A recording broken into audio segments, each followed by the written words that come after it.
You are sitting in a county clerk's office under flickering fluorescent lights, clutching a folder of death certificates, trying to hold your family together. Your mother just passed away after a brutal 3-year battle with dementia. And while the grief is heavy, you have this one silent, desperate thought keeping you from a complete breakdown. You think at the very least, you have the family home. It is a modest 3-bedroom house she spent 30 years paying off, a final lifeline that might finally wipe out your crushing credit card debt, cover your children's future college tuition, or just let you breathe for the first time in a decade. But then the clerk slides a piece of paper across the beige laminate counter, refusing to look you in the eye. There is a massive lien on the property. The state is taking the house, seizing every last dime of equity, and you are walking away with absolutely nothing. Millions of working-class Americans are living this exact nightmare right now, silently watching the only chance they ever had at generational wealth be legally stolen from them by the very government programs their parents paid into their entire lives. We are taught that if you work hard, pay your taxes, and pay off your mortgage, you get to pass the fruits of your labor down to your children. But nobody tells you about the silent wealth wipeout happening exclusively to the middle class.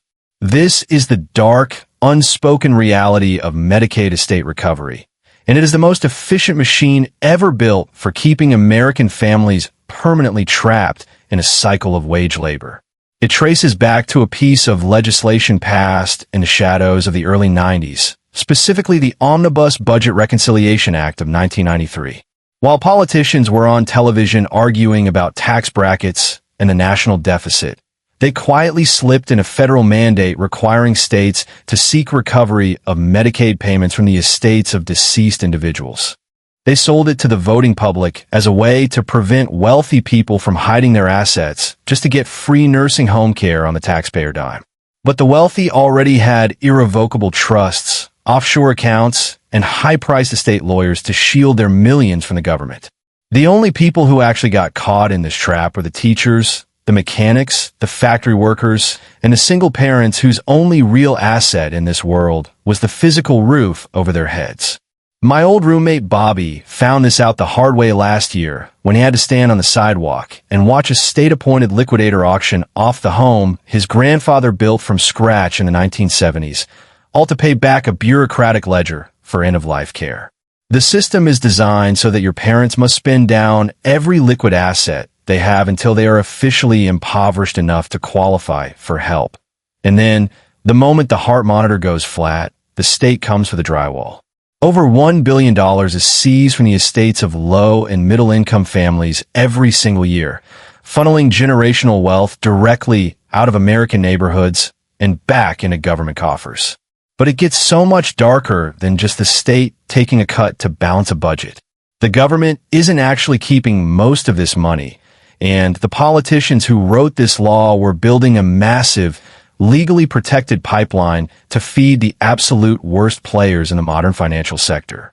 Because if you follow the paper trail of where that recovered Medicaid money actually goes, you will uncover a terrifying alliance between federal lawmakers and private equity firms that are systematically buying up the American healthcare system. And what they are doing to aging Americans right now behind closed doors is so deeply sinister, you will genuinely wonder how it is even legal. The moment Wall Street realized there was guaranteed government money attached to the aging baby boomer population, the absolute feeding frenzy began. Following the devastating 2008 financial crisis, when the Federal Reserve slashed interest rates to near zero, massive private equity firms were suddenly sitting on mountains of extremely cheap borrowed money. They needed somewhere safe to park those billions, and they quickly realized that American nursing homes were sitting on incredibly valuable local real estate. But they did not just want the dirt beneath the buildings. They wanted the guaranteed monthly Medicaid checks. Over the last decade and a half, these Wall Street titans have quietly swallowed up thousands of long-term care facilities across the United States. And here is the truly sick, deeply calculated part of their modern business model. When a massive private equity firm buys an independent nursing home, they immediately split the operational business from the real estate itself. The operational side, which pays the nurses, buys the medical supplies, and keeps the lights on is suddenly forced to pay astronomical rent to the real estate side, which is secretly owned by the exact same Wall Street investors. This brilliant legal shell game forces the nursing home to look like it is bleeding cash and going utterly bankrupt on paper.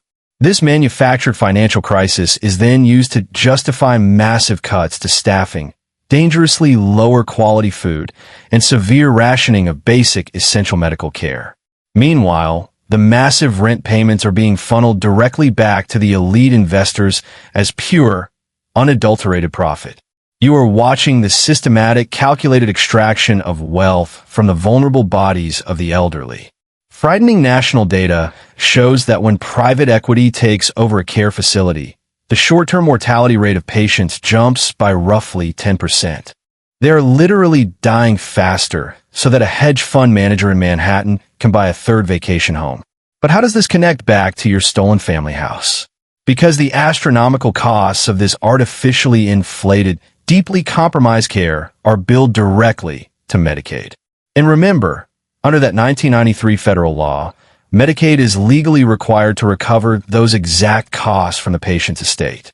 So Wall Street artificially inflates the daily cost of housing and caring for your dying mother.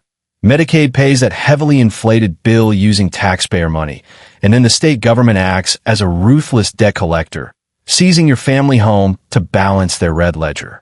They're using the United States government as a taxpayer-funded hitman to liquidate middle-class generational wealth. You're not just losing your rightful inheritance. Your family is directly subsidizing the quarterly profits of the financial elite. When Bobby sat down and painstakingly went through the itemized medical bills after his grandfather passed away, he found tens of thousands of dollars in phantom administrative fees, massive upcharges on basic generic medications, and ridiculous daily room rates that mysteriously mirrored the exact maximum amount the state would agree to pay. The entire system is engineered to drain the maximum allowable value out of the state, which then legally drains the maximum allowable value out of your parents' physical property. We are operating in a highly engineered financial matrix where the ultimate cost of simply growing old in America is the forced forfeiture of everything your family has ever built over generations. The safety net was quietly replaced by a predatory spider web. Yet, there's an elite industry of financial planners who know exactly how to legally build an impenetrable fortress around a middle-class family home, making it completely invisible to Medicaid recovery. The problem is, nobody tells you about these tools until your parents are already sick, and by then, the government has already locked the trap. But there's a legally sound, highly effective method to break this cycle right now, before they can touch a single brick of your legacy. The wealthiest families in America do not fear nursing home bills because they rely on a powerful legal shield that working-class people are never taught about in school.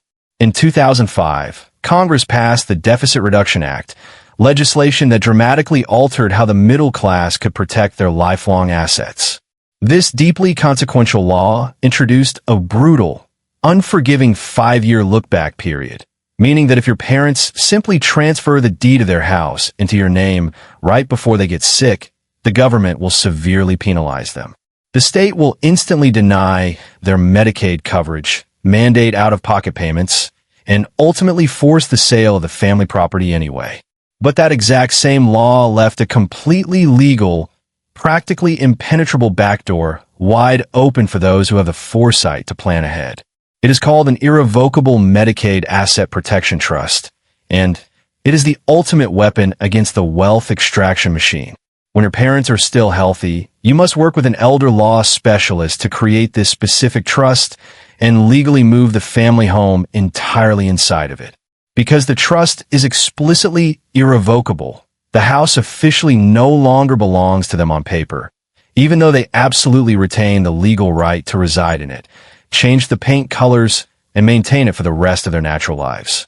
When the state government inevitably comes knocking 5, 10, or 20 years down the line to mercilessly tally up their assets for long-term care qualification, that cherished home is invisible to the financial auditors. The state cannot place a predatory lien on it. The courts cannot force a liquidation sale, and Wall Street cannot extract a single dime from your rightful inherited equity. We're talking about protecting a precious family legacy in a country where the median annual cost of a basic private room in a nursing home has skyrocketed past $115,000.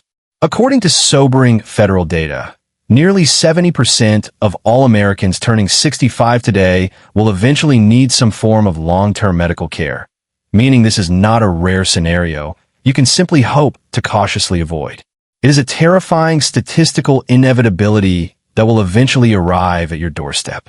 The entire industry banks on your lack of knowledge, assuming that the overwhelming emotional stress of a slowly aging parent will keep you paralyzed until it is mathematically too late to act.